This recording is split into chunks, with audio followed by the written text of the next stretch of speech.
Hello दोस्तों, welcome to IT online education. मैं आपका दोस्त हेमंत गौड़ आपके लिए आज एक और सुपर फास्ट रिवीजन बैच लेकर आया हूं।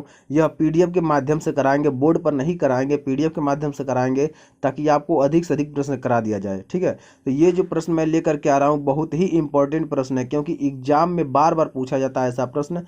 तो इसीलिए मैं यह पीडीएफ लेकर के आया हूँ ताकि आपके लिए एग्जाम के पॉइंट ऑफ व्यू से मजबूत हो, यानी आपका एग्जाम क्लियर हो। तो ये 9 दिन का जो ये सीरीज मैं लेकर के आया हूँ, इसे विशेष ध्यान दीजिएगा।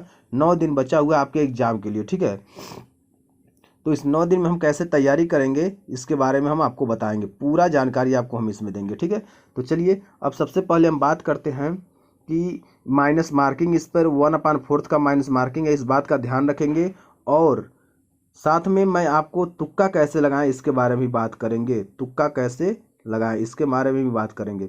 तो तुक्का कैसे लगाना है ये सारी जानकारी आपको मिलेगा, लेकिन सबसे पहले हम चलते हैं प्रश्न को करते हैं और उसके बाद फिर तुक्का लगाने के बारे में बात करेंगे। दोस्तों, आप सभी लोगों के लिए हमारे सभी फैकल्टी मेंबर आपको जुड़ करके फ्री ऑफ कास्ट क्लास दे रहे हैं। तो आप एक सपोर्ट कीजिए कि अधिक से अधिक चैनल को शेयर कीजिए, वीडियो को शेयर कीजिए, लाइक कीजिए और सब्सक्राइब कीजिए, बेल आइकन दबा दीजिए ताकि हर वीडियो की नोटिफिकेशन सबसे पहले आप तक पहुंचे और एक भी वीडियो मिस ना हो। तो चलिए आगे हम क्वेश्चन पर चलते हैं। यहाँ देखेंगे, यहाँ ध्यान दीजिए, ये जो आपका बना हुआ है ये आप ही के लिए स्पेशल बना हुआ है ताकि आप इसको देख करके मोटिवेट हों और क्या क्या जानकारी आपको देना है इसके माध्यम से बताया जा सके। अब यहाँ ध्यान देंगे आप, यहाँ दिया हुआ है UPSC PET 2022, UP triple S C PET 2022 का। ठीक है, सुपर फास्ट रिवीजन बैच लेकर के आए हैं, सुपर फास्ट रिवीजन बैच आया हुआ है। भारतीय राष्ट्रीय आंदोलन के बारे में हम बात करेंगे, किसके बारे में? भारतीय राष्ट्रीय आंदोलन के बारे में बात करेंगे। अंतिम प्रहार पीईटी पर, अंतिम प्रहार पीईटी पर। तो हमें अंतिम में अपनी पढ़ाई को रिवाइज करना है। तो कैसे रिवाइज करेंगे सुपरफास्ट, ये पहला आपका सीरीज लेकर आ रहे हैं। निगेटिव मार्किंग पर भी बात करेंगे, हम लास्ट में बात करेंगे, वीडियो में अंत तक बने रहें। तुक्का कैसे लगाएंगे इसके बारे में भी हम बात करेंगे। तो वीडियो को जरूर देखें और बहुत महत्वपूर्ण क्लास ये होने वाली है। आप जरूर एक प्रश्न देखेंगे तो आपको यह आभास हो जाएगा कि ये वीडियो बहुत ही इंपॉर्टेंट है। चलिए अब हम चलते हैं आगे, क्वेश्चन पे चलते हैं। तो क्वेश्चन पे जब चलेंगे, देखिए यहाँ दिया हुआ है UP triple S C, UP triple S C exam pattern पर आधारित भारतीय राष्ट्रीय आंदोलन से पूछे जाने वाले बेहद महत्वपूर्ण प्रश्न, इस पॉइंट को ध्यान रखेंगे। सवाल, अब देखिए यहाँ हम इसके बारे में पढ़ते हैं। चलिए आगे दिया हुआ है यहाँ, महात्मा गांधी का जन्म कहाँ हुआ था? पहला क्वेश्चन है, महात्मा गांधी का जन्म कहाँ हुआ था? तो आप जानते हैं गुजरात में हुआ था। कहाँ हुआ था? गुजरात में। गुजरात के कहाँ हुआ था? गांधीनगर में। कहाँ हुआ था? गांधीनगर, गांधीनगर में हुआ था। गांधीनगर, गांधीनगर के कहाँ? पोरबंदर में हुआ था, पोरबंदर जिले में, पोरबंदर जिले में हुआ था। ठीक है, अगर आपका क्वेश्चन बनता है तो ये भी आप लगा सकते हैं और पोरबंदर भी लगा सकते हैं। ठीक है, लेकिन ये आपका अगर स्टेट दिया है तो गुजरात होगा। ठीक है, चलिए आगे हम अगले प्रश्न पर चलते हैं। दूसरा नंबर प्रश्न, दूसरा नंबर प्रश्न क्या कह रहा है? आगे दिया है दूसरा नंबर प्रश्न में, निम्न में से कौन सी जनजाति ताना भगत आंदोलन के साथ जुड़ी है? यानी ताना भगत आंदोलन के साथ कौन सी जनजाति जुड़ी है? तो ए नंबर, उराओन। उराओन जो जनजाति है, उराओन, उराओन, उराओन जो जनजाति है यह आपका ताना भगत आंदोलन से जुड़ी हुई है। तो ए नंबर ऑप्शन सही होगा। चलिए आगे हम चलते हैं अगले प्रश्न पर, तीसरा नंबर प्रश्न पर चलते हैं। तो तीसरा नंबर प्रश्न है, इंडियन नेशनल कांग्रेस का बंटवारा गरम दल और नरम दल। यहाँ देखिए गरम दल और कहाँ नरम दल के बारे में बात कर रहा है। ठीक है ना, गरम दल और नरम दल, गरम दल और नरम दल पर हम चर्चा कर रहे हैं। तो जो गरम दल है और जो नरम दल है उसके विषय में हम बात कर रहे हैं। तो कब गरम दल और कब नरम दल, किस वर्ष हुआ क्या बंटवारा? गरम दल और नरम दल कब अलग हुए थे इसके बारे में हम बात करेंगे।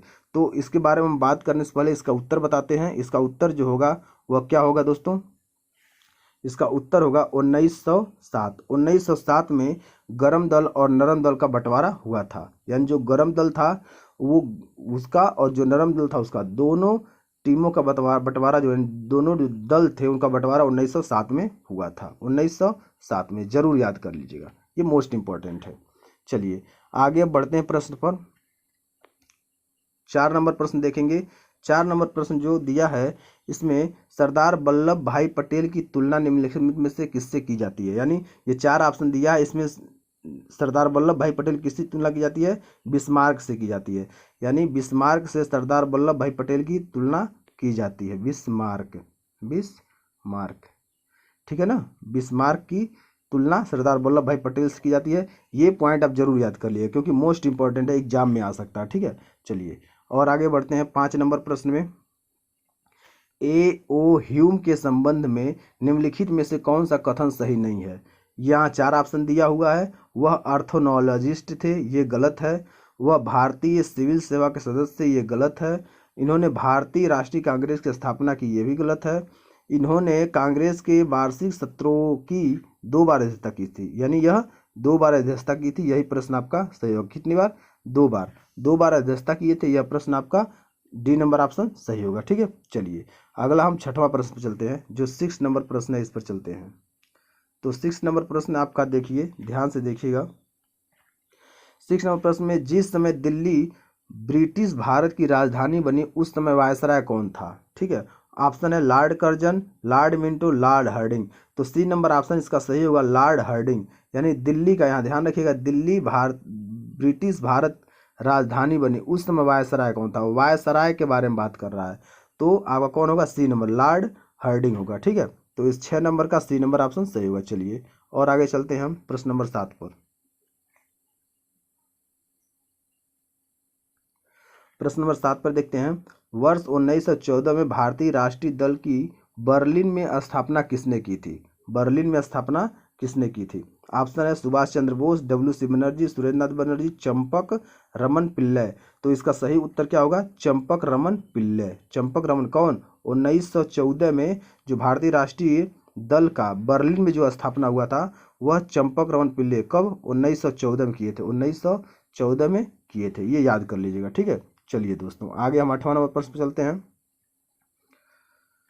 दोस्तों मैं इस वीडियो के अंत में आगे मैं जल्द ही बताने वाला हूं कि कैसे तुक्का मार्क लगाएं, क्योंकि तुक्का मारने का एक जेन्युइन तरीका मुझे बहुत अच्छे तरीके से पता है। मैं आपको बताऊंगा तुक्का मार करके कैसे आप एग्जाम में नंबर को अपने गेन कर सकते हैं और कैसे निगेटिव मार्किंग से बच सकते हैं, क्योंकि बहुत लोग तुक्का लगाते हैं लेकिन सही तुक्का लगता नहीं है। मैं आपको सही तुक्का लगाने का तरीका बताऊंगा और बहुत ज़्यादा प्रश्न में नहीं, कुछ ही प्रश्न के लिए बताऊंगा। पढ़ने पर विशेष ध्यान देना है, क्योंकि जो पढ़े रहेंगे वो सबसे इंपॉर्टेंट होगा, बाकी तुक्का तो 2-4 प्रश्न के लिए लगाया जाता है। चलिए 8वां नंबर प्रश्न हम देखेंगे, दिया है गांधी जी द्वारा सन 1933 तक संपादित समाचार पत्र का नाम क्या था? तो उस समाचार पत्र का नाम क्या था? यंग इंडिया था। क्या था? 1933 का जो था, 1933 का जो था पत्र, उस समय उसका नाम क्या था? यंग इंडिया नाम था, ठीक है। चलिए आगे और चलते हैं हम प्रश्न नंबर 9। प्रश्न नंबर 9 क्या कह रहा है? प्रश्न नंबर 9 में दिया हुआ है कि निम्नलिखित में से किसने 19वीं शताब्दी में हिंदुत्व को पुनर्जीवित किया था? हिंदुत्व को पुनर्जीवित करने वाले कौन थे? स्वामी विवेकानंद थे। कौन थे? स्वामी विवेकानंद। स्वामी विवेकानंद ने 19वीं शताब्दी में 19वीं सदी में जो स्वामी विवेकानंद थे वो हिंदुत्व को पुनर्जीवित किए थे। चलिए आगे हम चलते हैं प्रश्न नंबर 10 पर। प्रश्न नंबर 10 में दिया, भारतीय उपद्रव का पिता किसे कहा जाता है? भारतीय उपद्रव का पिता किसे कहा जाता है? बाल गंगाधर तिलक को भारतीय उपद्रव का पिता कहा जाता है, इसे याद कर लीजिए। चलिए अब हम चलते हैं अगले प्रश्न पर। 11 नंबर, अंग्रेजों द्वारा निम्न में से किस क्रांति को फांसी की सजा दी गई थी? यानी किस क्रांतिकारी को फांसी की सजा दी गई थी? तो इसमें से चंद्रशेखर आजाद। किसको दिया गया था? चंद्रशेखर आजाद को दिया गया था। चंद्रशेखर आजाद को, राजगुरु को और भगत सिंह को दिया गया था, फांसी दिया गया था, ठीक है। तो इन लोगों को फांसी दिया गया था। सी नंबर ऑप्शन होगा सही नंबर, ठीक है। चलिए 11 नंबर प्रश्न हो गया। अब 14 नंबर, 13 नंबर, 12 नंबर चलते हैं। चलिए आगे हम 12 नंबर प्रश्न चलते हैं। तो 12 नंबर प्रश्न में देखेंगे, 12 नंबर प्रश्न में हम आगे देखेंगे 1918 में महात्मा गांधी सूती कपड़ा कारखानों के मजदूरों के बीच सत्याग्रह आंदोलन चलाकर कहाँ पहुँचे थे? तो इसका सही उत्तर होगा दोस्तों अहमदाबाद। कहाँ पहुँचे थे? अहमदाबाद पहुँचे थे। तो अहमदाबाद सही उत्तर होगा। अहमदाबाद पहुँचे, ठीक है दोस्तों।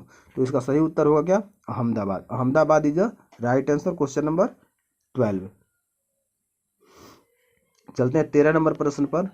राष्ट्रीय कांग्रेस की स्थापना किस वर्ष हुई थी? तो राष्ट्रीय कांग्रेस की स्थापना दोस्तों आपको याद होगा ये क्वेश्चन, राष्ट्रीय कांग्रेस की स्थापना 1885 में हुई थी। 1885 में राष्ट्रीय कांग्रेस की स्थापना हुई थी, यह याद कर लीजिएगा, ठीक है। चलिए और आगे चलते हैं हम 14 नंबर प्रश्न पर। कौन सा ICS अधिकारी भारतीय राष्ट्रीय कांग्रेस के 85वें यानी 1885 में गठन में शामिल हुए? तो इसका सही उत्तर क्या होगा? A.O. ह्यूम। A.O. ह्यूम जो थे 1885 में वह भारतीय राष्ट्रीय कांग्रेस के गठन में शामिल हुए थे, याद कर लीजिएगा। चलिए दोस्तों 15 नंबर और लास्ट इस पॉइंट का लास्ट प्रश्न हम पढ़ेंगे। महात्मा गांधी ने सन 1930 में, कब? 1930 में